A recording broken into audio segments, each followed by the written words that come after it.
gonna swim, bike, and run. In the corner sun, we're gonna swim, bike, and run. In the corner sun, 2021. Thank you, Poncho Man. Welcome everybody to Breakfast with Bob, not quite Kona edition. My name is Bob Babbitt, and we are brought to you by Challenge North America, Credo Tri, UCAN, Hoka One One, Velo Fix, Normatec Canyon Bikes, and of course our Challenge Athletes Foundation. Right just 2 weeks ago, actually sent out our 2021 grants, 3,038 grants totaling $5.1 million to keep challenged athletes in the game of life through sport. Our next guest, coming off an awesome performance at Ironman 70.3 Galveston, Jeanni Metzler joins us. Jeanni, second place and a 1:15 half marathon. You were cooking down there. Congratulations. Oh, thank you. I think it was just great to kind of kickstart the year. We just weren't sure if the race was going to happen. And it's just like, I'm so glad we could just kickstart the season, you know?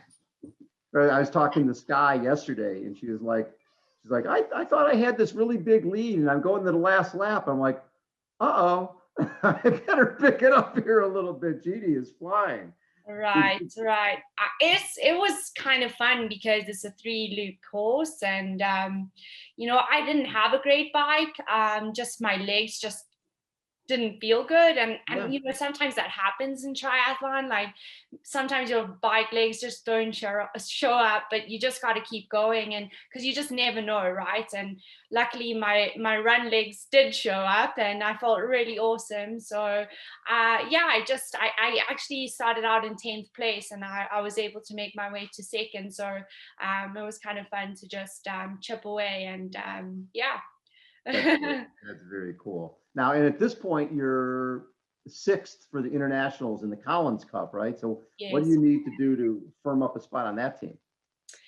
So basically, what I know, it's based off time, right? So you're trying to go as fast as possible. And I know like I'm going to be racing St. George next weekend. And I think like Paula Finley is probably the person I would have to beat or go like faster, if that makes sense. To kind of help my points get up there. She is ahead of me and obviously a phenomenal athlete. So I think I just need to go as fast as I can, right? It's pretty simple, right? So since we haven't chatted much, your cousin got you into road cycling when you were 17. Yes. And then a local triathlon group in Johannesburg. Yes. Did you win your age group in the first 70.3 race that you did? Yes, I did. And that was in South Africa. So that was kind of fun.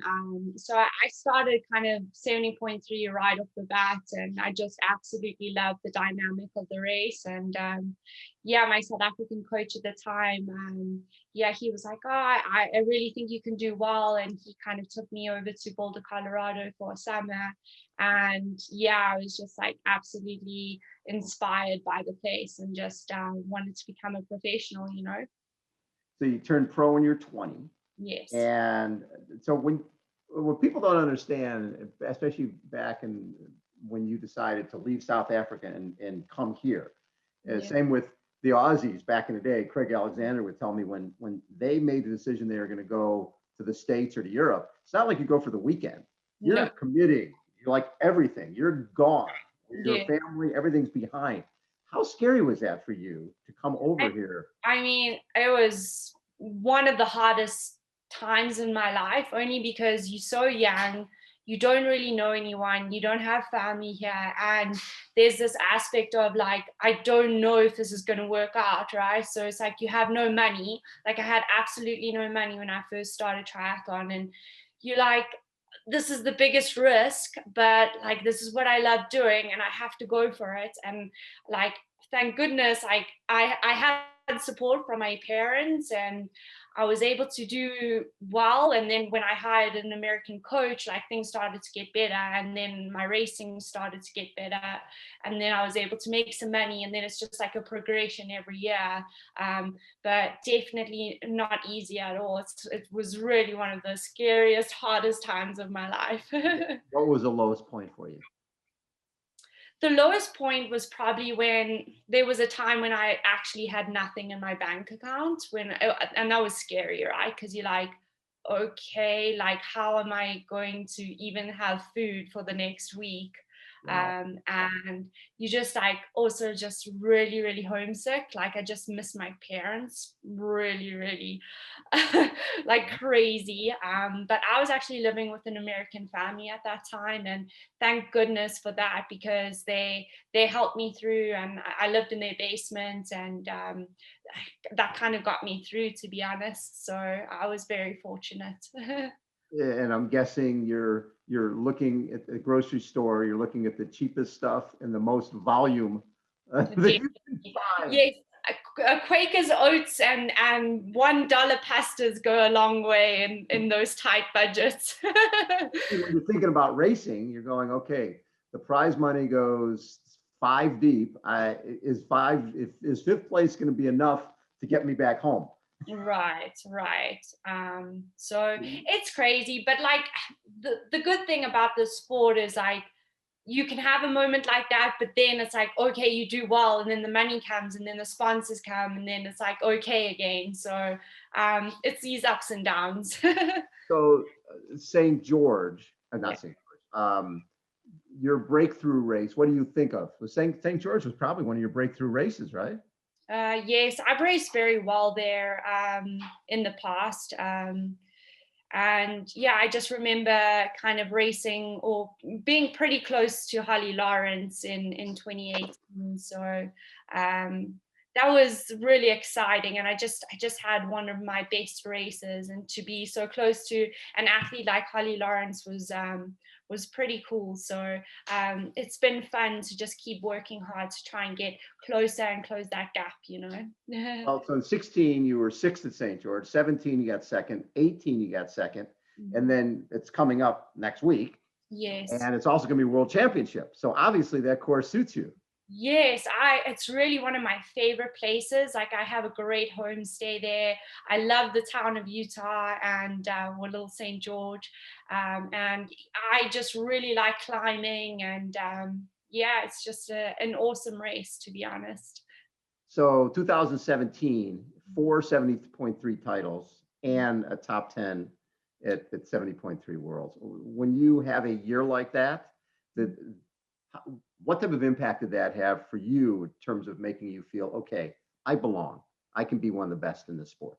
Yeah, that was really a great year for me. And I was also on the Timex multi-sport team. So that was just really helpful in terms of just kind of kickstarting my career and like just building a little bit of confidence. But then it's like you get to this place where you're like, oh, okay, now I kind of want to get closer to maybe being top 5 or a podium at a world championship event. And as you know, the sport is evolving very quickly, and every year it seems to get faster. So now it's like, I feel like I'm improving, but the sport's getting faster. So it's just, yeah, honestly, just really hard, but I'm enjoying the journey. Well, one of the coolest moments must have been when both you and Justin, your husband, won Challenge Iceland. Yes. Both being the top of the podium in the same race. That's got to be the best. It's pretty special because those days don't happen very often. And it's just like it's kind of fun when you both racing, because like I don't know where Justin is, if he's ahead of me, and like I saw him out on course battling out like with Trevor Wurtel actually, and I was battling out, well, I was trying to catch Heather Wurtel, so I just didn't know. It was kind of a cool dynamic in that race. I really like the Wurtels, just phenomenal athletes and people, but we were both able to beat them. And I mean, I think I caught Heather within 500 meters to the finish line. So it was a pretty great day. And then I crossed the finish line, and then I was like, oh, where did you come? And then he told me that he won. And it was just really special. And another special one, 2018, you win 70.3 South Africa back on home turf. Yeah. And you get 7th in 70.3 worlds in South Africa in Port Elizabeth. So good home crowd for you?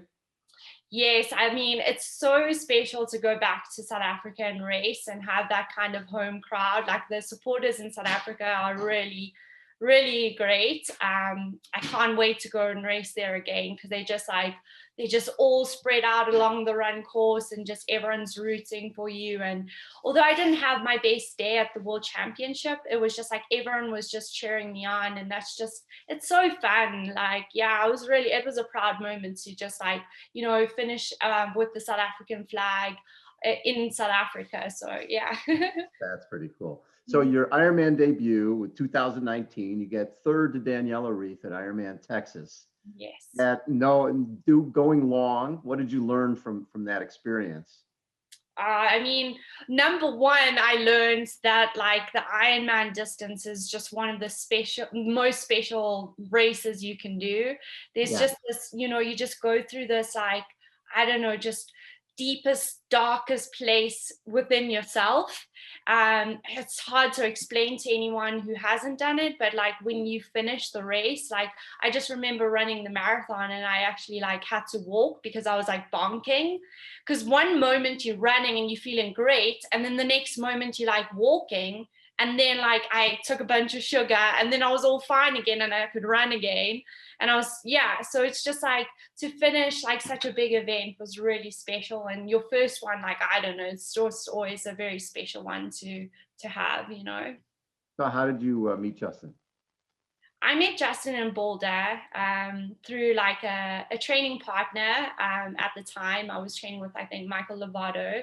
And I think he knew Justin through just, obviously it's a small little bubble here in Boulder, and he wanted me to meet him. And I kind of blew him off a little bit for the first bit, but then he raced in ZLMC, and I think he had a bike crash before that, so he unfortunately didn't have a great race because he like broke his collarbone a couple of weeks before that.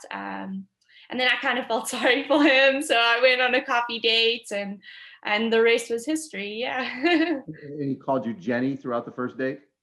The first date, yes, but I corrected him right away, and then he that never happened again. So it's okay. When I look, so now you've got a new bike sponsor, right? Quintana Roo, is that brand new for you? Yeah, it's kind of exciting because Justin and I were both on Timex, so we were both on Treks, and now we both on QR. So it's kind of fun to both be on the same bike. So talk a little bit about National Touch Rugby. I had not heard of Touch Rugby, and anything with rugby in it still got to be brutal. I mean, so it's a non-contact sport, so it's actually not what you think. So like it's really fast. Yeah. There's only 6 people that play, and like it's a smaller ball, and it's like really, really quick. And then, I mean, I was 17 when I was also playing field hockey at the time, and I was really fit. Like I've always been a runner, but it's just like you have to have really quick kind of speed, so I really enjoyed that. It's kind of fun just to also have like team sports growing up in high school. I just loved that, like hockey and touch rugby. And so I represented South Africa, and we went over to New Zealand for the World Cup. So that was pretty cool. Really fun. Also, you had probably an amazing endurance athlete living in your home. Your mom ran. When you run Comrades, you are a badass. I mean, people don't understand. They think it's called Comrades Marathon. It's not a marathon. It's over 50 miles. One year they go one direction. Next year they go the other direction. Yes. And if you don't make the cutoff time, they like close the stadium and don't let you in.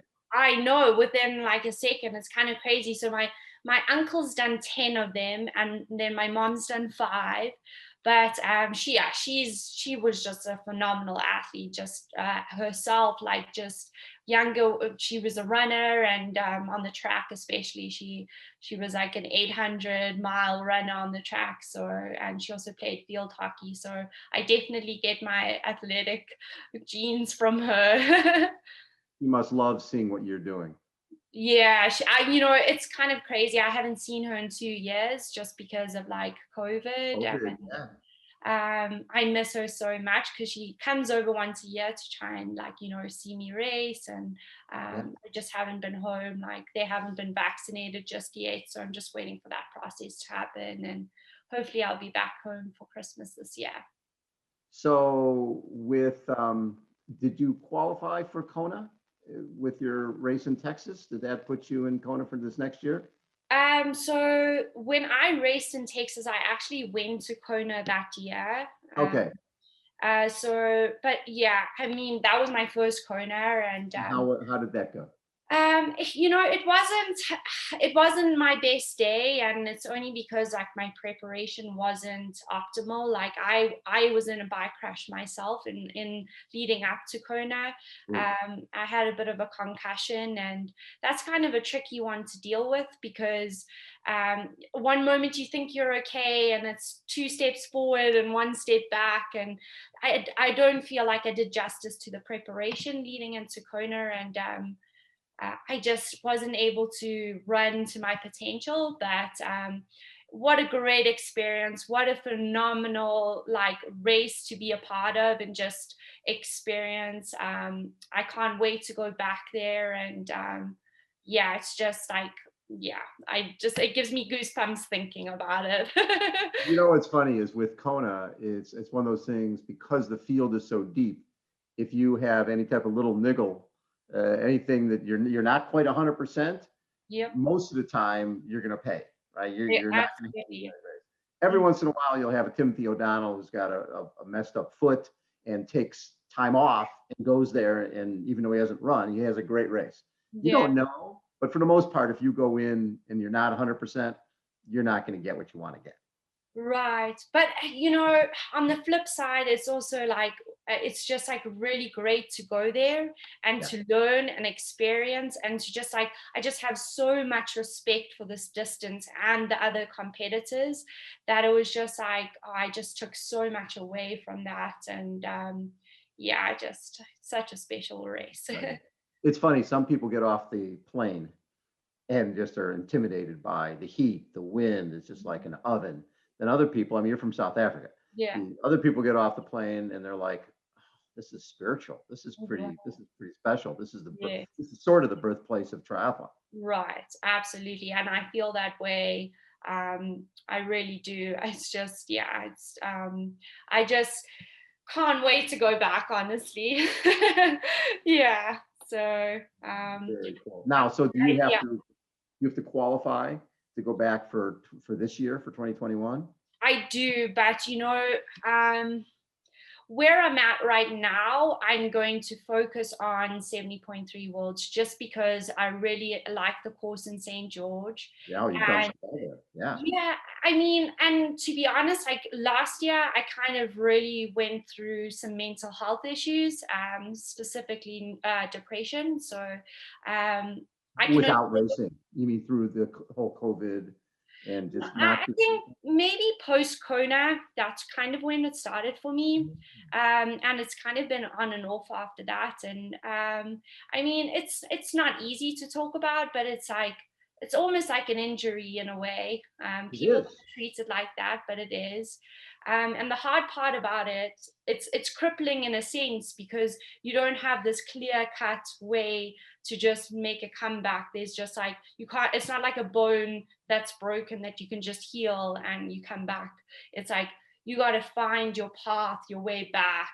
And that healing, it's not a quick fix. And you don't know how long that's going to take. But I'm just so grateful for my team and especially my husband for helping me get back to a place where I'm happy and I'm healthy and I'm just enjoying the process and the sport again. So for me, I've made some changes this year. I'm with a new coach and I'm just kind of focusing on my speed a bit. And then like, I know when I'm feeling good again, I'm going to make that come back to Kona because that's my ultimate goal.